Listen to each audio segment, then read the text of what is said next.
कभी सुना है एक ऐसे नगर के बारे में जहां हर सुबह सूरज सोने की तरह चमकता था? जी हां, त्रेता युग में सरयू नदी के किनारे बसा था बहुत ही सुंदर राज्य अयोध्या, और वहां रहते थे राजा दशरथ और उनके 4 राजकुमारों में सबसे बड़े भगवान राम।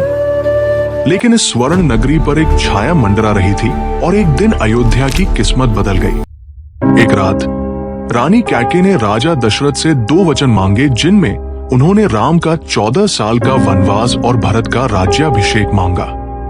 क्या ये मां का अपने बेटे के लिए प्यार था या इसमें छिपी कोई महत्वाकांक्षा?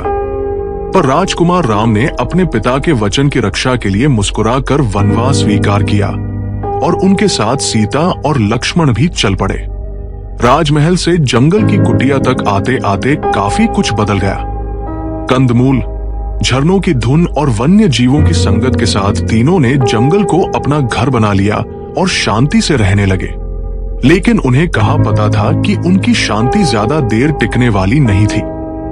एक दिन अचानक रावण की बहन शूर्पणखा ने राम से विवाह का प्रस्ताव रखा, पर भगवान राम ने मना कर दिया और अपमानित होने के कारण उसने मां सीता पर हमला किया, जिसे लक्ष्मण ने रोक दिया। और इस अपमान की आग लंका तक पहुंच गई।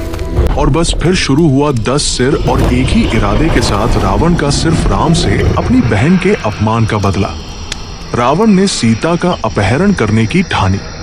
उसकी आंखों में जलता हुआ क्रोध लंका को भी भयभीत कर रहा था। खेल शुरू हो चुका था जब छल ने धर्म को चुनौती दी। साधु के वेश में रावण ने सीता का अपहरण किया और पुष्पक विमान से लंका की ओर उड़ चला। जटायु ने रोका, पर वो घायल हो गया। जब राम और लक्ष्मण कुटिया में लौटे और देखा तो कुटिया खाली थी। राम की आंखें नम थी और सीता के बिना कुटिया सुनसान थी। राम और लक्ष्मण सीता की खोज में चल पड़े, तभी उन्हें एक नई आशा मिली। सीता को खोजते खोजते राम और लक्ष्मण की भेंट हनुमान और सुग्रीव से हुई। इस ऐतिहासिक मुलाकात ने सब कुछ बदल दिया। हनुमान ने राम को देखते ही पहचान लिया और उनकी मदद करने का वचन दिया। जामवंत ने हनुमान को उनकी खोई हुई शक्तियां याद दिलाई और फिर हनुमान जी ने एक विशाल रूप धारण किया और समुद्र पार करने के लिए एक लंबी छलांग लगाई। लंका पहुंचकर हनुमान ने सीता माता को अशोक वाटिका में खोज निकाला। वे एक पेड़ के नीचे उदास बैठी थी, जहां हनुमान जी ने सीता जी को मिलकर राम की एक अंगूठी दी। सीता को राम का संदेश देने के बाद हनुमान ने रावण को सबक सिखाने का फैसला किया। वे पकड़े जाने का नाटक करके रावण के दरबार में पहुंचे। रावण ने गुस्से में हनुमान की पूंछ में आग लगाने का आदेश दिया, लेकिन हनुमान ने अपनी पूंछ से ही पूरी सोने की लंका में आग लगा दी।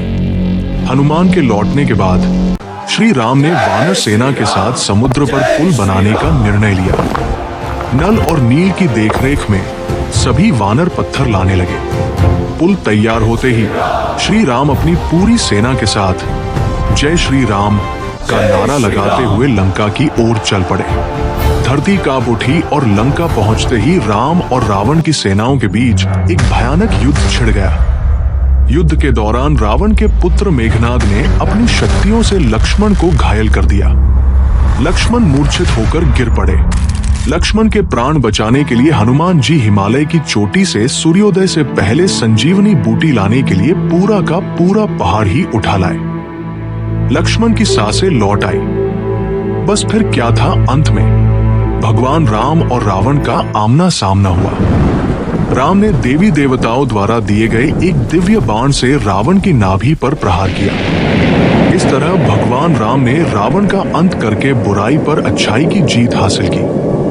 ये दिन दशहरा कहलाया। इसके बाद राम, सीता और लक्ष्मण अयोध्या लौट आए, जहां उनका भव्य स्वागत हुआ।